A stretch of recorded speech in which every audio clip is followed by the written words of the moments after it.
Buen día, iglesia.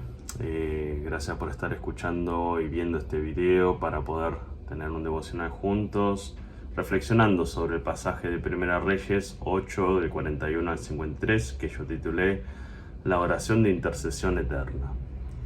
Salomón fue el hombre más sabio sobre la tierra.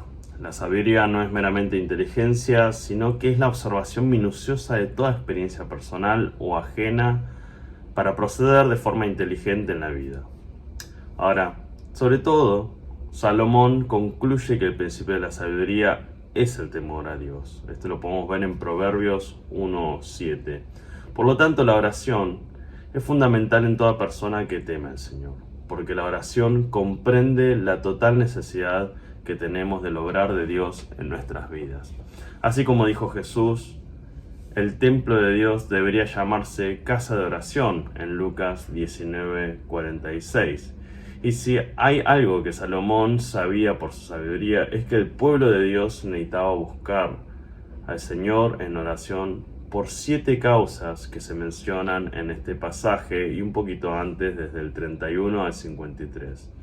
Vemos estas 7 causas que podemos ver como resumidas, ¿no?, de cada pequeño fragmento de este pasaje.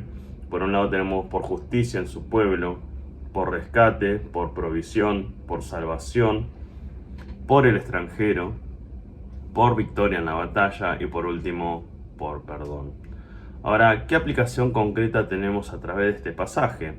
Sabemos que Salomón está haciendo esta oración en cuestión de haber terminado el templo del Señor y estar dedicándolo al Señor. Entonces, en representación de todo su pueblo, él está orando por estos 7 motivos.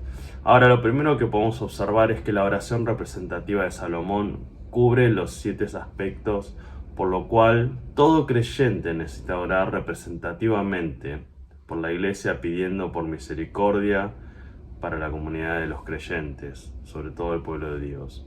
La mayoría de estas peticiones son porque Salomón anticipa que el pueblo va a pecar y Dios lo va a enjuiciar acorde al pacto del Sinaí. Esto es parte de lo que era el antiguo pacto, la cual por falta de justicia en el pueblo necesitarán que Dios intervenga trayendo justicia, porque Él traería sequía y hambre y necesitarían provisión, traería peste, plagas y ejércitos enemigos, y el pueblo necesitaría salvación.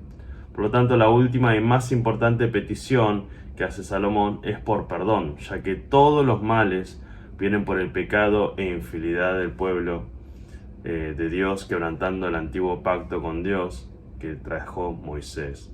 Salomón ora sabiendo que el pueblo de Israel, que ya fue desleal al pacto con Dios dado por Moisés en momentos anteriores, seguiría haciéndolo y caería reiteradas veces en rebeldía contra Dios. Y como consecuencia del constante incumplimiento del pacto, Dios terminaría por ejecutar el castigo contra su pueblo. Y esto es el futuro destierro que aparece en el pacto como una de esas condiciones catastróficas por el incumplimiento del pacto del Sinaí. Ahora, Salomón tenía muy en claro que el hombre falla y cae fácilmente en pecado, así como lo vemos en el versículo 46. Dice, si pecan contra ti, pues no hay hombre que no peque, y te enojas contra ellos, y los entregas ante el enemigo, y estos los llevan como cautivos suyos a la tierra del enemigo, lejano o cerca. Y sigue en el 47, dice, si ellos vuelven en sí en la tierra donde hayan sido llevados cautivos, y se vuelven y te suplican en la tierra de los que los llevaron cautivos, diciendo, hemos pecado, hemos hecho iniquidad, hemos actuado impíamente. 49 dice, entonces escucha en los cielos, el lugar de tu morada, su oración, su plegaria, y ampara su causa. Salomón sabía que únicamente habría esperanza en la misericordia de Dios, y a través de esta oración de intervención no solo ora rogando a Dios por misericordia, sino que instruye también al pueblo a reconocer su pecado y tener un real arrepentimiento y clamor a Dios. Salomón anticipa el exilio por la naturaleza del pecado del hombre, y esta oración muestra que él sabe que esto sucederá en algún momento futuro, porque no hay justicia en el hombre. Por tal causa, Salomón pide misericordia y perdón anticipadamente a la caída de Israel.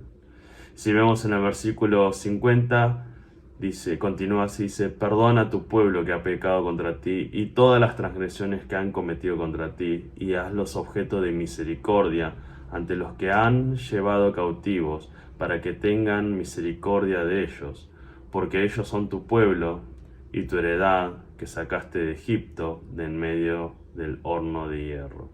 Salomón no solamente nos instruye con respecto a orar representativamente por el pueblo, sino que él está introduciendo al Rey eterno, ¿no? Como él es Rey, él de alguna manera muestra un destello del futuro Rey eterno que vendrá para salvarnos a través de su intercesión poderosa. Si bien la oración de Salomón es un ejemplo de oración representativa para todos nosotros los cristianos, también refleja eso mucho más glorioso y hermoso en un futuro donde este Rey vendrá a intervenir y pedirá por misericordia al Dios Padre en favor de su pueblo. Esto será un nuevo pacto, donde un nuevo Rey, mucho más poderoso, interviene a través de la oración constante por sus ovejas. En Juan capítulo 17 vemos a Jesús en todo este capítulo intercediendo por sus discípulos actuales y los que vendrán, diciendo, por ejemplo, en el versículo 9, yo ruego por ellos, no ruego por el mundo, sino por los que me has dado, porque tuyos son. Por lo tanto, este pasaje nos enseña dos cuestiones que debemos aplicar y reflexionar en nuestras vidas. Debemos interceder en constante oración por la Iglesia de Cristo, que necesita siempre de la justicia y misericordia de Dios. Sabemos que la única forma de rescatar a la Iglesia es por la gracia de Dios, por la obra redentora de Cristo, que Dios en su misericordia planeó desde el principio para el rescate de los pecadores, y a su vez el Espíritu Santo actúa constantemente interviniendo para la santificación de sus vidas. En segundo lugar, entendemos que Salomón está haciendo un destello de lo porvenir, del futuro Rey verdadero y eterno que intercede por el pueblo escogido de Dios, para que la misericordia de Dios sea una realidad y haya salvación de estos que viven en el exilio del pecado. Al leer este pasaje debemos agradecer y glorificar a Dios, que ya ha traído a este Rey intercesor de su pueblo, por su oración y por su sacrificio en la cruz. Gloria a Jesucristo, al fin y al cabo, al Rey Salvador e intercesor por nosotros. En una palabra, oremos constantemente por la Iglesia para que Dios derrame de su misericordia y salvación. Pero sobre todo, oremos glorificando a este Rey eterno, a Jesucristo, que ya vino e intercedió y sigue intercediendo por nosotros para nuestra salvación y santificación. Entonces, ¿cómo aplicamos esta palabra a nuestras vidas? Siempre tenemos que orar por la Iglesia. ¿Cómo? Oremos siempre buscando a Jesús, el Rey intercesor eterno, para que Él traiga salvación, misericordia y santificación a su Iglesia.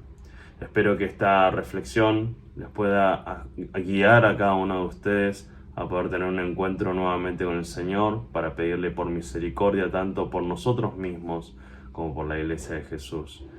Que Dios los bendiga en este día y que puedan tener un excelente comienzo de semana lleno de la presencia del Rey eterno e intercesor Jesucristo.